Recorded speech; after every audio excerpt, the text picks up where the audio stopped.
नमस्कार। India debate में आप सबका स्वागत है। मैं हूं आशुतोष पाठक। सप्ताह की शुरुआत है और आपके लिए बॉम्ब से लाया हूं वो खुलासा जो दिशा के केस को, और जैसे ही दिशा का केस ओपन हुआ, दिशा का केस सॉल्व हुआ, सुशांत का केस सॉल्व हो जाएगा।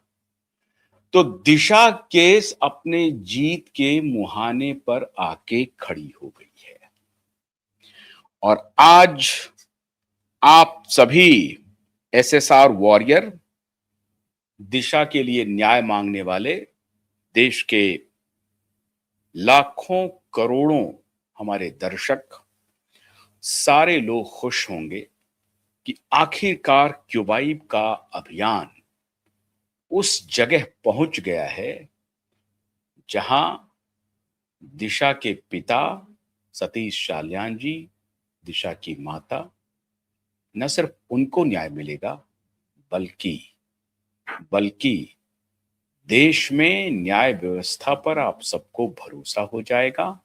और जो लोग कह रहे थे कि कुछ नहीं होगा, उसके मुंह पर करारा तमाचा जड़ने का वक्त आ गया है।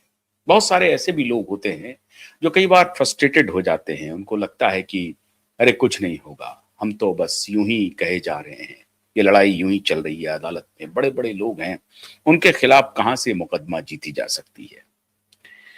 लेकिन मुकदमा तभी जीती जाएगी जब आप मुकदमा लड़ने का मन बनाएंगे और ईमानदारी से लड़ेंगे, जैसे क्यूबाइब लड़ रहा है। मित्रों, देश में मेरे ख्याल से ये दूसरी या तीसरी घटना होगी जब किसी की अंतरात्मा जगेगी, और किसी एक की नहीं, कई लोगों की अंतरात्मा एक साथ जग गई है, एक साथ। और आज मैं आभार प्रकट करता हूं उन सभी ईमानदार पुलिस वालों के प्रति जिन्होंने इस मुकदमे को कंक्लूसिव एंड तक पहुंचाने में अपनी बड़ी भूमिका अदा की है, और दिशा के परिवार को न्याय दिलाने में उनकी जो भूमिका रही है वो हमसे और आपसे सबसे अधिक है। और जिन्होंने अब ये कसम खा ली है कि हम दिशा के पिता को न्याय देंगे और देश को भरोसा दिलाएंगे कि ये खाकी वर्दी सिर्फ भ्रष्टाचार के लिए नहीं है। मित्रों, आज मैं जो आपसे कहने जा रहा हूं उसे सुनकर आप भी पिघल जाएंगे। आप भी कहेंगे कि हां, देश में सब कुछ तबाह नहीं हुआ है, सारी वर्दी दागदार है, ऐसा नहीं है। कुछ वर्दी ऐसी भी है जो हमारी और आपकी न सिर्फ लाज रख रही है, अपनी साख बचा रही है, हमारे और आपके प्रोटेक्शन के लिए खड़ी भी हो रही है। अद्भुत अद्भुत होने वाला है, अद्भुत। अब क्या होने वाला है उसे बताने के पहले आज मैं आपके सामने एक केस का जिक्र करना चाहूंगा, और ऐसा ही कुछ दिशा के केस में होने जा रहा है। और मैं उन सभी पुलिस वालों को सैल्यूट करता हूं जिन्होंने क्यूबाइब नेटवर्क से संपर्क किया और कहा कि आपकी लड़ाई व्यर्थ नहीं जाएगी, आपकी लड़ाई यूं ही खत्म नहीं होगी। आशुतोष जी, क्यूबाइब की लड़ाई अपने अंतिम मुकाम पर पहुंचेगी। मैं उन सभी पुलिस वालों के प्रति आभार प्रकट करता हूं दोबारा। लेकिन वो पुलिस वाले ने हमसे क्या कहा है ये मैं अभी आपको बताऊंगा। बस थोड़ा सा इंतजार कीजिए, और हमें उम्मीद है कि आप हमारे साथ इंतजार कर ही रहे हैं, हर दिन इंतजार करते हैं। तो आज सुनिए कहानी, इंटरेस्टिंग। एक डीएसपी को उम्र कैद की सजा हुई, और ये फरवरी 2026 की ही कहानी है। सीबीआई की जांच नाकाम हुई। एक पंजाब में मानवाधिकार कार्यकर्ता जसवंत सिंह खालड़ा के अपहरण और हत्या से जुड़े बहुचर्चित मामले में केंद्रीय अन्वेषण ब्यूरो सीबीआई प्रारंभिक जांच के दौरान हत्या का प्रत्यक्ष प्रमाण जुटाने में असफल रही और उसने आरोप पत्र मुख्यतः अपहरण, अवैध हिरासत तथा गलत तरीके से बंधक बनाकर रखने जैसे आरोपों तक सीमित रखा। चूंकि पीड़ित को पुलिस हिरासत में लेने के बाद उसका कोई पता नहीं चला, इसीलिए हत्या का स्पष्ट साक्ष्य तत्काल उपलब्ध नहीं था। ध्यान से सुनिए, आज दिशा के केस से पर्दा उठेगा और जैसे इस केस से पर्दा उठ रहा है, वैसे ही कुछ पुलिस ऑफिसर ने अपनी अंतरात्मा को जगा लिया और क्यूबाइब से संपर्क कर लिया। और आज जो मैं आज खुलासा करने जा रहा हूं, उसका एविडेंस भी आपको जल्द दूंगा, लेकिन पहले वो खुलासा करूंगा। मामले की दिशा उस समय पूरी तरह बदल गई जब पुलिस अधिकारी की अंतरात्मा जाग उठी। एक पुलिस अधिकारी की अंतरात्मा जाग उठी और उसने साहस दिखाते हुए अदालत में एक महत्वपूर्ण गवाही देने का निर्णय कर लिया।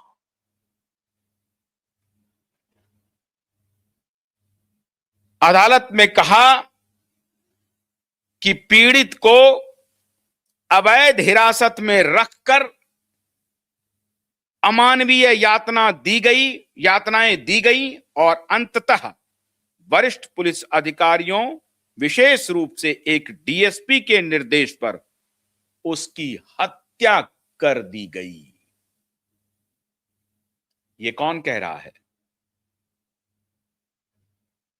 एक वर्दी में अधिकारी आदेश देता है कि इसकी हत्या कर दो, और दूसरे वर्दी का एक अधिकारी कहता है कि इसने आदेश दिया कि इसकी हत्या कर दो,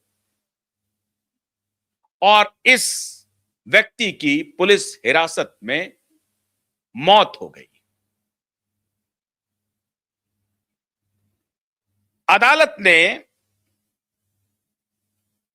अपहरण को छिपाने के लिए शव को पानी की नहर कैनाल में बहा दिया गया ताकि कोई ठोस सबूत न मिले। अदालत ने इस प्रत्यक्ष एवं परिस्थिति जन्य साक्ष्य पर भरोसा करते हुए निष्कर्ष निकाला कि यह साधारण हिरासत या अपहरण का मामला नहीं, बल्कि सत्ता के दुरुपयोग से की गई सुनियोजित हिरासत में हत्या है। परिणाम स्वरूप डीएसपी जसपाल सिंह तथा एएसआई अमरजीत सिंह सहित अन्य आरोपियों को भारतीय दंड संहिता की धारा 302 के तहत दोषी ठहराते हुए आजीवन कारावास की सजा सुनाई गई। उच्च न्यायालय द्वारा पुष्टि के बाद सर्वोच्च न्यायालय ने भी इन सजाओं को बरकरार रखा, यह स्पष्ट करते हुए कि कानून के रक्षक यदि स्वयं अपराधी बन जाएं तो उन्हें किसी प्रकार की रियायत नहीं दी जा सकती है। यह फैसला इस सिद्धांत को रेखांकित करता है कि यदि जांच एजेंसी अपराध की पूरी सच्चाई उजागर करने में विफल भी हो जाए, तब भी न्यायालय विश्वसनीय साक्ष्य के आधार पर वास्तविक अपराध का निर्धारण कर दोषियों को कठोर दंड दे सकता है, विशेषकर तब जब अपराध स्वयं कानून लागू करने वाली एजेंसियों के हाथों हुआ है। अब ये पूरा प्रकरण मैंने आपको क्यों सुनाया? मित्रों, ये पूरा प्रकरण मैंने आपको इसलिए सुनाया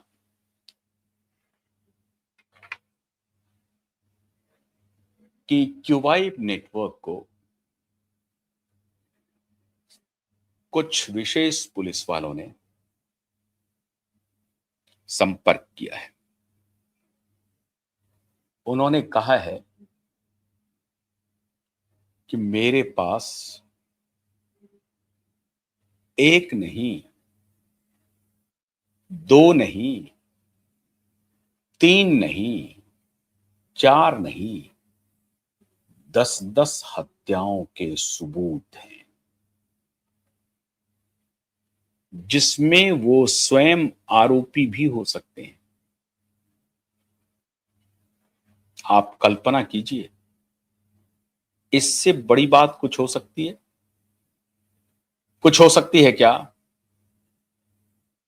पुलिस वाले कह रहे हैं कि उनके पास 1, 2, 3, 4 नहीं, 10-10 हत्याओं के सबूत हैं, जिसमें वो स्वयं आरोपी भी बन सकते हैं, लेकिन वो कह रहे हैं, मैं आरोपी बन भी जाऊं तो हमें कोई मलाल नहीं है, क्योंकि अब बर्दाश्त नहीं करूंगा।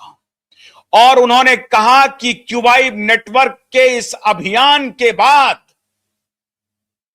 आपकी ईमानदार लड़ाई के बाद, हमने ये फैसला किया है कि हां, मैं आऊंगा और अदालत के समक्ष अपना विटनेस दूंगा, गवाही दूंगा और कहूंगा कि कौन कौन हत्यारा है, दिशा की कैसे हत्या की गई है। और सिर्फ दिशा नहीं, कई और हत्याएं हुई हैं।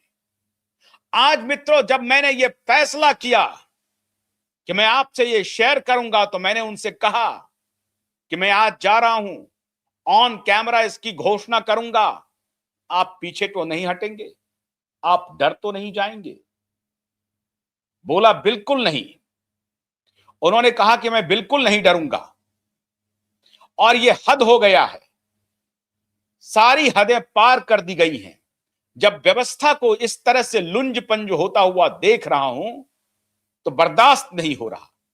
मैंने इसी वर्दी की कसम खाई थी, और अब मैं वर्दी की लाज रखने के लिए मेरी अंतरात्मा जग गई है।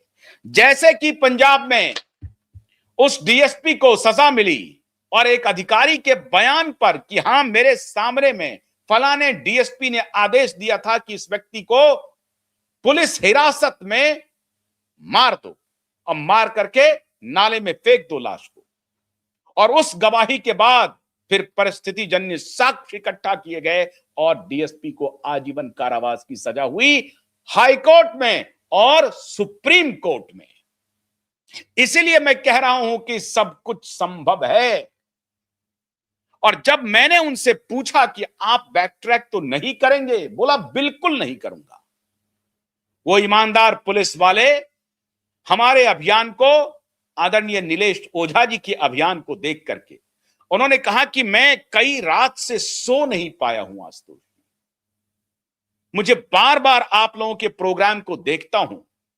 मैंने कहा कि आप सबूत दें ना दें, लेकिन हमारे पास इतने सबूत हैं कि जो आरोपी हैं उसे फांसी के फंदे तक पहुंचाया जा सके, उसे आजीवन कारावास की सजा दिलाई जा सके। इतने सबूत तो हमारे पास हैं ही। हां, ये और बात होगी कि अगर आप आकर के स्वयं ये कबूल कर लेंगे, तो कम से कम पुलिस की लाज बच जाएगी। लोग पुलिस पर भरोसा करने लगेंगे, लोग मानने लगेंगे कि हां, कुछ पुलिस वाले हैं, उनका भी परिवार है, उनके भी घर में बेटियां हैं, उनके भी घर में बेटे हैं, उनके भी मां बाप है, भाई बहन है, वो भी एक पारिवारिक प्राणी है। ये लोगों को भरोसा हो जाएगा, वरना लोग आपको हैवान ही समझेंगे। जिस प्रकार की का कृत्य मुंबई पुलिस के कुछ ऑफिसर कर रहे हैं दिशा के केस में, और मैं डंके की चोट पर कर रहा हूं कि शैलेंद्र नगरकर को दुनिया की कोई शक्ति नहीं बचा सकता। शैलेंद्र नगरकर के खिलाफ तो इतने सबूत हैं कि अदालत भी उसे चाहेगी कि माफी दे दें, तो माफी नहीं दे सकती है अदालत। हाई कोर्ट तो छोड़िए, सुप्रीम कोर्ट नहीं दे सकती अदालत। इतने सबूत हैं शैलेंद्र नगरकर के खिलाफ, और इसीलिए शैलेंद्र नगरकर अभी मारा मारा फिर रहा है, और अपने आका परमवीर सिंह को कह रहा है कि आपने मुझे तबाह कर दिया। अपने आका को कह रहा है कि आपने मुझे तबाह कर दिया, क्योंकि उसके बचने की कोई संभावना नहीं है। और उस पर ऐसे ईमानदार पुलिस वालों का संपर्क, ये कहना कि मैं अदालत में जाऊंगा और कहूंगा, कहूंगा नहीं, एफिडेविट दूंगा, सत्यापित करूंगा, पूरे दम ठोक करके कहूंगा अदालत में कि हां, यहां पर इस तरीके से दिशा की हत्या की गई है। दम ठोक करके कहूंगा कि दिशा के साथ साथ कम से कम 10 हत्याएं हुई हैं। यह मामला बहुत छोटा नहीं है मित्रों, तभी तो मैंने आपको कहा यह मामला छोटा। आप सबको शायद यह लगता होगा कि ये आशुतोष पाठक पागलों की तरह एक केस को लेके चले जा रहे हैं, इनको और कोई मुद्दा नहीं मिलता है, इस मुद्दे में लगे हुए हैं, कह सकते हैं आप।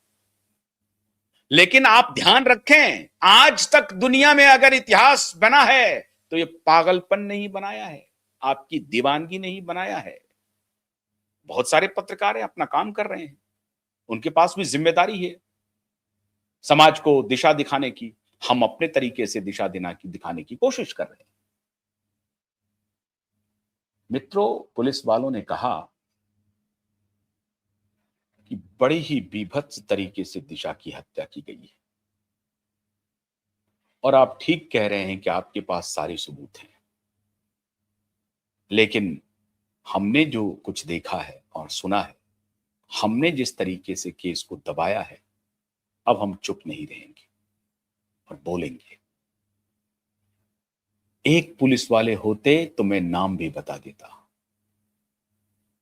कम से कम 5 से 6 पुलिस ऑफिसर हैं और हर कैटेगरी के हैं, 5 से 6, जो कह रहे हैं कि हम एफिडेविट देने के लिए तैयार हैं अदालत में। इससे बड़ी जीत और क्या होगी मित्रों? इससे बड़ी जीत क्या होगी? अब अदालत के पास कौन सा साक्ष्य चाहिए? जब यह साक्ष्य आएगा, परिस्थिति जन और विटनेस दोनों आएंगे। अभी तो साक्ष्य है ही हमारे पास। हमने कहा कि मुझे आपके एफिडेविट की कोई जरूरत नहीं है। आज आपकी अंतरात्मा जग रही है। 5 साल से आप कहां थे? 5 साल से आप कहां थे? आपने पाप किया है? कहा हमने पाप किया है? कहा उन्होंने हमने पाप किया? हमने कहा कि आप पाप किए हैं तो आपको भी इसका भागी बनना पड़ेगा। अंतरात्मा की जगने से बात बनेगी नहीं। बोला मैं सब कुछ भुगतने के लिए तैयार हूं। हमने कहा अच्छी बात है। नहीं भुगतेंगे तब भी कुछ लोग तो जाएंगे, कुछ लोगों को तो जेल जाने से कोई दुनिया की शक्ति रोक नहीं सकती। मैंने कहा ना, आपको अदालत नहीं रोक सकती। इतने साक्ष्य मौजूद हैं।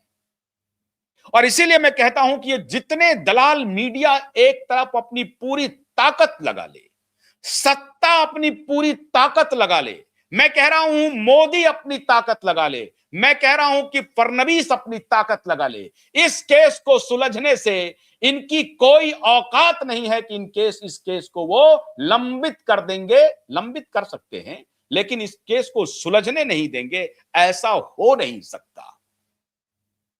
अगर मैं नहीं उठाऊंगा तब भी मैंने पूरे फ्लीट तैयार कर दिए हैं जो इस मुकदमे को लड़ता रहेगा। इसलिए आप मेरी भी चिंता मत कीजिए। नीलेश ओझा ने 50 वकीलों की फौज खड़ी कर दी है, इसलिए उनकी भी चिंता मत कीजिए। लोग लगे हैं, इसीलिए मैं कह रहा हूं मोदी और फडणवीस भी इस मुकदमे को अंजाम तक पहुंचने से रोक नहीं सकता। और अब तो पुलिस वाले कह रहे हैं। मैं कह रहा हूं इससे बड़ी खुशी, इससे बड़ी जीत और क्या हो सकती है? जब पुलिस वाले खुद संपर्क करने लगे, पुलिस वाले खुद कहने लगे। याद कीजिए वो दौर जब PIL फाइल हुआ था और तब सतीश सालियान जी आए थे सामने। इसलिए मित्रों, जब अंतरात्मा जग जाए तो समझिए केस आप जीत गए हैं, बिल्कुल जीत गए हैं। आप जीत के बिल्कुल कगार पर हैं। इसीलिए ये 2 सप्ताह का जो वक्त है milord, chief justice Mumbai high court से मैं दरखास्त करता हूं कि आप जितना जल्द हो सके सुनवाई करें, FIR दर्ज का आदेश करना है, वरना प्रोसीडिंग्स और बढ़ेगी। और ध्यान रहे, ये जो अब ये भ्रम चल रहा था कि ने जजों को प्रोसिक्यूट नहीं किया जा सकता है, किया जा सकता है। ये कोई मैं धमकी नहीं दे रहा हूं, लेकिन वॉइस ऑफ वॉइसलेस की आवाज हूं।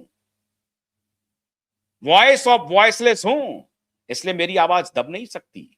और अगर मैं कोई इंपर्टिनेंट सवाल कर रहा हूं तो आप मुझे बताएं। अगर आप कहें कि मैं कोई गलत सवाल उठा रहा हूं तो आप मुझे बताएं। क्या मुख्य मुंबई हाई कोर्ट के चीफ जस्टिस भरी अदालत में कहेंगे कि हां, मैंने एफआईआर नहीं करने का आदेश देकर के न्याय किया है? भरी अदालत में कहेंगे कि 2 सप्ताह का समय दे दिया, अब अगली सुनवाई फिर टल जाएगी? क्या वो कहेंगे ये बात कि हां, मैंने न्याय कर दिया? एफआईआर तक का भी आदेश ना देकर के उन्होंने न्याय कर दिया, ऐसा हो सकता है क्या? नहीं हो सकता है। तो एफआईआर का आदेश तो उन्हें देना ही पड़ेगा, और एफआईआर का जब आदेश आएगा तो केस सुलझेगा भी। और उसके आदेश के पहले ही अभी बस थोड़ा-सा इंतजार कीजिए, थोड़ा-सा और। जब आपने इतना इंतजार किया है तो थोड़ा-सा और इंतजार कर लीजिए। एक बार वो एफिडेविट, वो शपथ पत्र आपके हाथ में आ जाए, हमारे उन, और मैं कहता हूं कि ऐसा नहीं है कि भगत सिंह नहीं है। मैं उन पुलिस वालों में भगत सिंह को देख रहा हूं, जो न्याय की लड़ाई लड़ने के लिए देर से ही सही आए तो सही। इसलिए उन पुलिस वालों के प्रति मेरा दोबारा आभार है। मैं नाम नहीं व्यक्त कर सकता, उनका पहचान अभी नहीं बता सकता।